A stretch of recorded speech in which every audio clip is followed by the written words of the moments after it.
नमस्कार, स्वागत है आपका। मैं हूं आपके साथ सुमित शर्मा। 23 की महाभारत में कुछ बड़ी सियासी खबरों की बात हम करेंगे, लेकिन उससे पहले नारायणपुर से मिल रही बड़ी खबर की बात कर देते हैं, जहां 27 लोग फूड पॉइजनिंग के शिकार हो गए हैं। सगाई समारोह में शामिल हुए थे सभी लोग। सभी को बेनूर उप स्वास्थ्य केंद्र में भर्ती करवाया गया है। मुख्य चिकित्सा अधिकारी अमले के साथ गाँव पहुंचे हैं। सभी प्रभावित लोगों का इलाज जारी है। नारायणपुर से बड़ी खबर आपको बता रहे हैं, जहां पर 27 लोग फूड पॉइजनिंग के शिकार हो गए। सगाई समारोह में शामिल हुए थे। सभी को बेनूर उप स्वास्थ्य केंद्र में भर्ती करवाया गया। मुख्य चिकित्सा अधिकारी अमले के साथ गांव पहुंचे। सभी प्रभावित बीमार लोगों का इलाज चल रहा है अस्पताल में।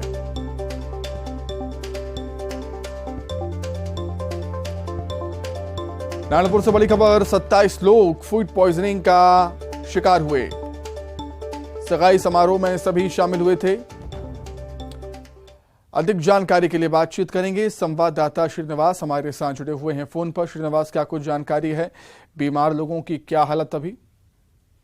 देखिए, ये नारायणपुर जिले के जो लोग थे, ये सगाई समारोह में शामिल होने गए थे कोंडागांव जिले के उरंदी बेड़ा गांव में, जहां पर ये कुसुम के तेल से बने जो भोजन है उसको खाया था। जिसके बाद लगभग 45 लोग गए थे शादी समारोह में, सगाई समारोह में। जिसके बाद 27 ग्रामीणों की उल्टी दस्त शुरू हो गया, जिससे उनकी तबीयत बिगड़ने लगी। तत्काल ही सभी जो 27 लोग हैं सभी को बेनूर उप स्वास्थ्य केंद्र लाया गया, जिसमें 9 जो ग्रामीण उनकी हालत चिंताजनक बताई जा रही थी फिलहाल। लेकिन आज सुबह स्वास्थ्य अमला मौके में पहुंच के सभी का इलाज शुरू कर दिया है। सभी की स्थिति अभी फिलहाल सामान्य बताई जा रही है। ये जो गांव है, ये कोंडागांव जिले के उरंदी गांव है, जहां पर ये सभी लोग मौजूद थे और जो कुसुम के जो तेल से खाना खा लिए थे, जिसके बाद इन सबकी फूड पॉइजनिंग के सभी लोग शिकार हो गए थे। जी श्रीनिवास, बहुत शुक्रिया तमाम जानकारी के लिए, बहुत धन्यवाद। अब बात 23 की महाभारत की। एमपी विधानसभा चुनाव का काउंटडाउन शुरू हो गया है। बीजेपी ने आगामी विधानसभा चुनाव में अब की बार 200 पार का नारा दिया, लेकिन खबर यह है कि बीजेपी के अंदरूनी सर्वे में कुछ विधायकों की छवि बीजेपी के लिए मुसीबत खड़ी कर सकती है।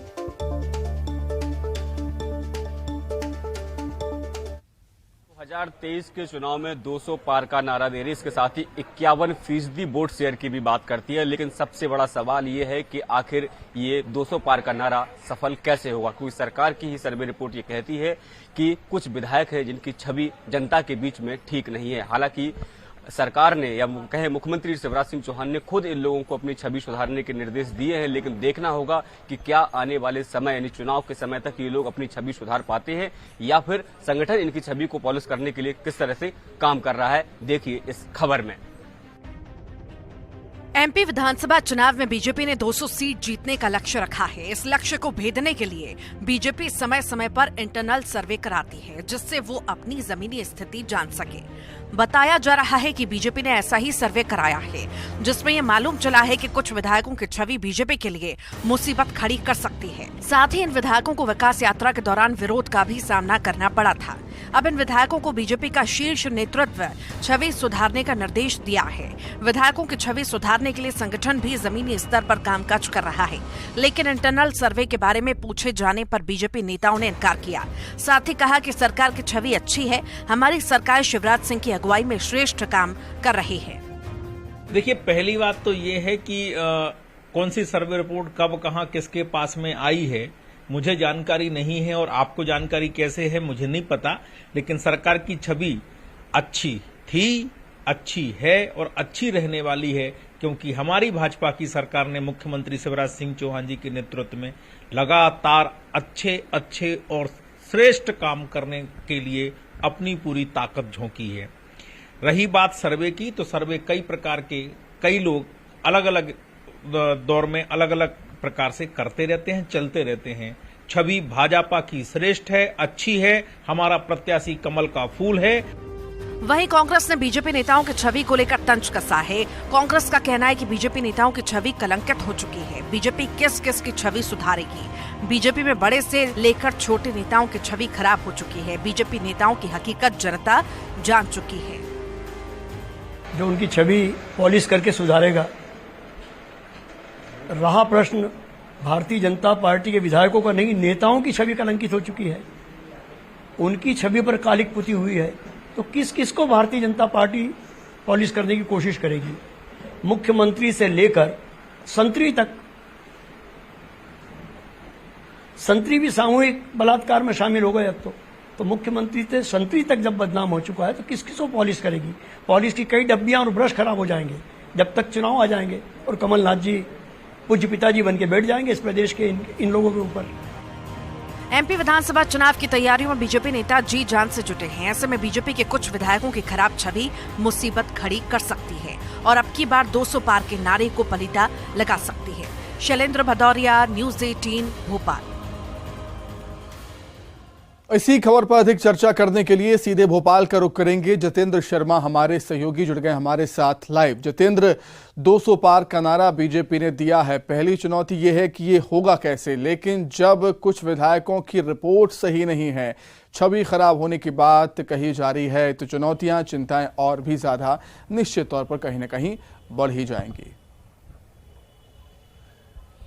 बिल्कुल सुमित, अगर बात करें तो नए साल की शुरुआत में मुख्यमंत्री शिवराज सिंह चौहान ने सभी विधायकों से 1 to 1 चर्चा की थी और उन्हें कहा था कि वो अपने क्षेत्र में मेहनत करें और वहाँ क्षेत्र में समय दें, मगर उसका परिणाम अब निकलकर सामने नहीं आया। जनता नाराज है काफ़ी ऐसे विधायकों से जो अपने क्षेत्र में नदारद है, क्षेत्र में मिलती नहीं, जनता परेशान है। उन्हें आकर मुख्यमंत्री शिवराज सिंह चौहान से गुहार लगाना पड़ती है। इसी के चलते बीच में सर्वे रिपोर्ट हुई है, उसमें ये देखा गया कि कई सारे जो विधायक हैं और जो मौजूदा सरकार में मंत्री भी हैं वो अपने क्षेत्र में समय नहीं देते, उससे जनता नाराज है। उसी का खामियाजा कहीं ना कहीं उन नेता विधायकों को उठाना पड़ सकता है। इसी को लेकर उनकी छवि सुधारने के निर्देश दिए गए हैं, क्योंकि अभी भी काफ़ी समय है चुनाव में। अगर वो जो नेता है अपने क्षेत्र में जाकर छवि सुधार लेते हैं तो पार्टी को खामियाजा नहीं भुगतना पड़ेगा, नहीं तो जो है कांग्रेस के नेता बिल्कुल ताक लगाए बैठे हैं उन सीट पर। सुमित।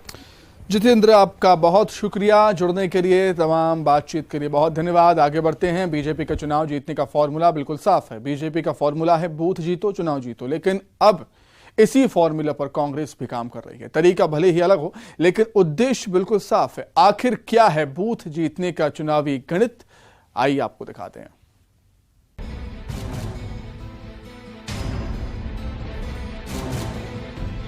बूथ जीतो चुनाव जीतो का नारा भाजपा का है, लेकिन अब इस बार कांग्रेस भी इस पर अमल कर रही है।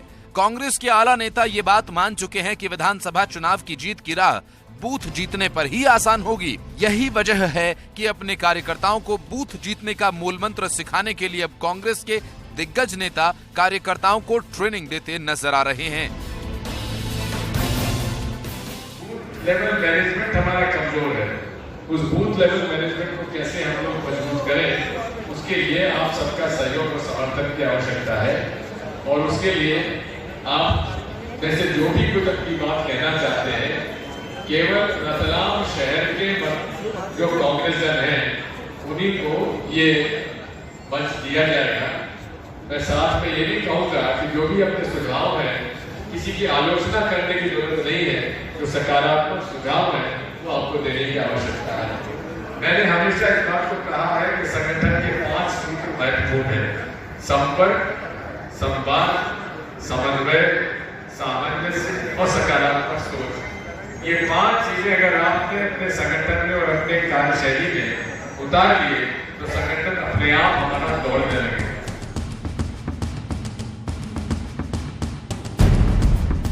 ऐसा ही कुछ रतलाम में हुआ, जहां कांग्रेस के राष्ट्रीय महासचिव दिग्विजय सिंह कांग्रेस कार्यकर्ताओं के साथ बैठक लेते नजर आए और उनके सेक्टर और मंडलम कार्यकर्ताओं को बूथ जीतने का गणित सिखाते नजर आए।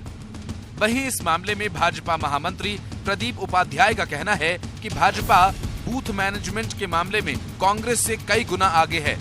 कांग्रेस तो अब शुरुआत कर रही है, जबकि वो कई स्तर पर ट्रेनिंग को पहले ही पूरा कर चुके हैं और जिले के 1300 बूथ पर कार्यकर्ताओं की नई फौज तैनात की जा चुकी है।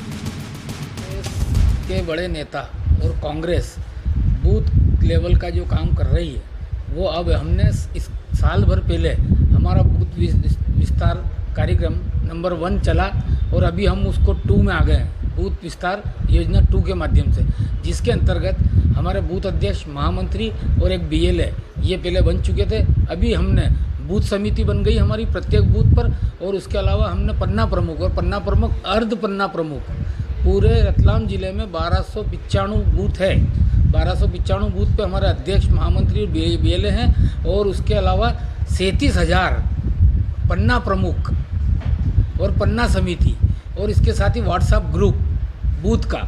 ये पूरी तैयारी हमारी कांग्रेस के इस तैयारी से, जब तक ये इन्होंने शुरुआत करी हम उस कार्यक्रम को समाप्त कर चुके हैं। कहा जाता है कि अगर आपके विरोधी में कोई अच्छा गुण हो तो वह भी जरूर ग्रहण करना चाहिए, और यही वजह है कि कांग्रेस महासचिव दिग्विजय सिंह अपने धुर विरोधी बीजेपी के बूथ मैनेजमेंट के गुण पर अमल कर रहे हैं। उन्हें विश्वास है कि उनकी ये मेहनत विधानसभा चुनाव में जरूर रंग लाएगी।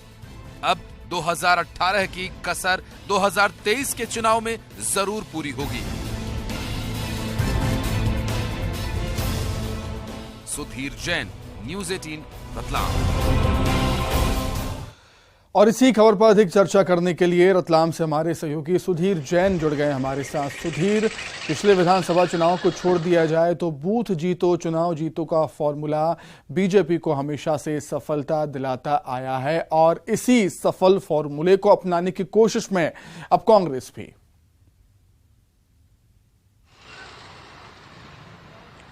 जी बिल्कुल, इसी फॉर्मूले पे अमल कर रही है कांग्रेस। यही वजह है कि कांग्रेस के राष्ट्रीय महासचिव दिग्विजय सिंह अब उन सीटों पर लगातार जा रहे हैं जहां पर भारतीय जनता पार्टी हमेशा जीतती आई है, जिसे जिन सीटों को भाजपा का गढ़ माना जाता है उसमें रतलाम सीट भी एक है।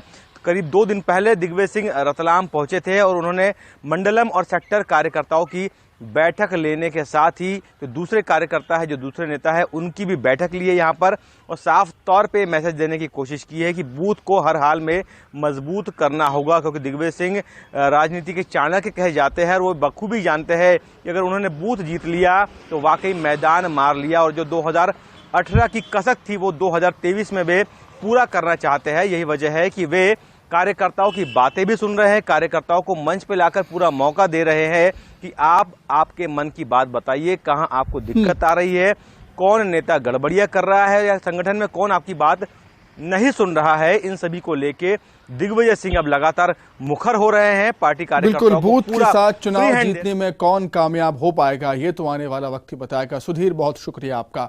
आगे बढ़ते हैं। एमपी विधानसभा चुनाव में वैसे तो नवंबर दिसंबर में होने हैं, लेकिन सियासी पार्टियां अभी से ही अपनी अपनी बिसात बिछाने में जुट गई हैं। राजधानी भोपाल में 7 विधानसभा सीटों पर प्रदेश की दोनों ही प्रमुख सियासी पार्टियों की खास नजर है। यही वजह है कि साल 2018 विधानसभा चुनाव में कांग्रेस की जीती हुई सीट पर बीजेपी ने घेराबंदी करना शुरू कर दी। रिपोर्ट देखें।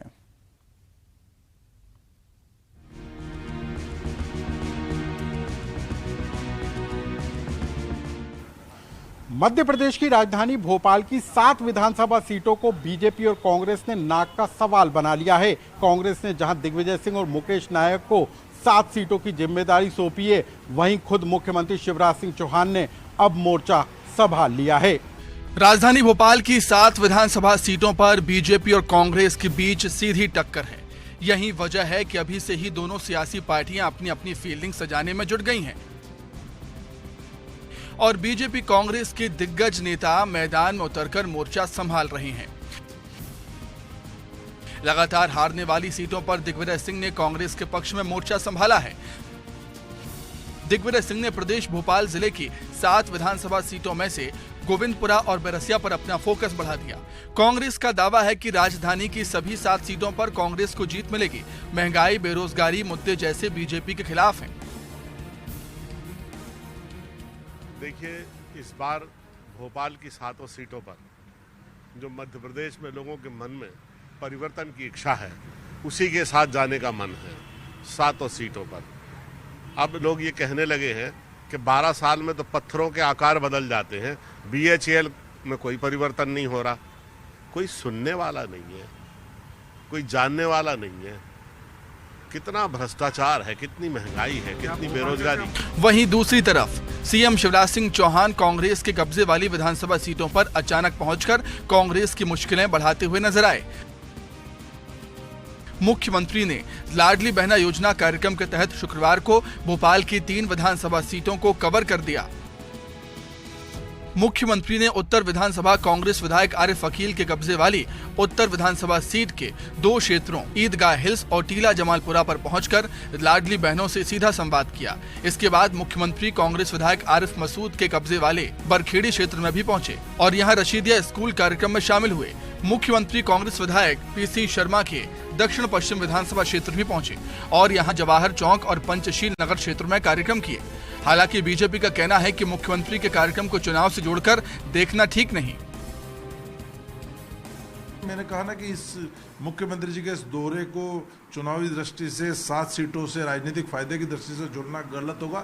ये तो लगातार हर जिले में जा रहे हैं, संवाद कर रहे हैं। प्रदेश के हर जिले में एक संवाद का उनका कार्यक्रम होता है। उसी कड़ी में भोपाल भी राजधानी प्रदेश की, तो वहाँ भी घूमे ताकि कोई कमी नहीं रहे, समीक्षा हो सके, किसी की कोई त्रुटि हो तो हो सके, और क्या कमियां बहन बेटियों से संवाद में पता चलती है। साल 2018 के विधानसभा चुनाव में भोपाल की 7 विधानसभा सीटों में से 4 पर बीजेपी ने और 3 सीटों पर कांग्रेस ने जीत दर्ज की थी।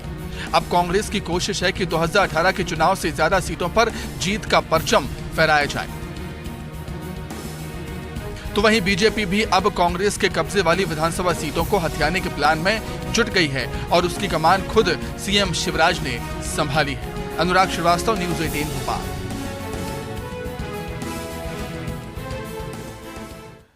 विधानसभा चुनाव के मद्देनजर छत्तीसगढ़ में ओबीसी वोटरों को साधने की कवायद तेज हो गई है। इसी सिलसिले में बीजेपी के दिग्गजों ने कबीर पंथ के धर्मगुरु प्रकाश मुनि से मुलाकात की। प्रदेश प्रभारी ओम माथुर, पूर्व सीएम डॉक्टर रमन सिंह, प्रदेश अध्यक्ष अरुण साव ने प्रकाश मुनि से मुलाकात कर उनका आशीर्वाद लिया।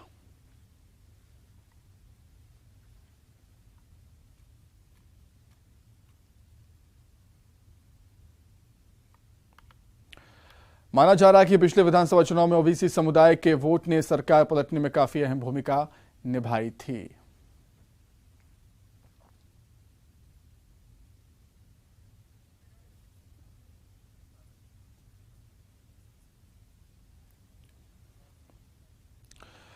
आइए सीधे रुख करेंगे सागर का, जहां पर बागेश्वर धाम का दिव्य दरबार लगा हुआ है। बात कर रहे हैं इस देश में, क्या हम नफरत फैला रहे हैं? ये बेचारे भोले भाले सीधे साधे, एक इनमें माताजी हैं जो बता रही थी कि उन माताजी से कह रहे थे तुम मंगलसूत्र मत पहनो। कौन माताजी है?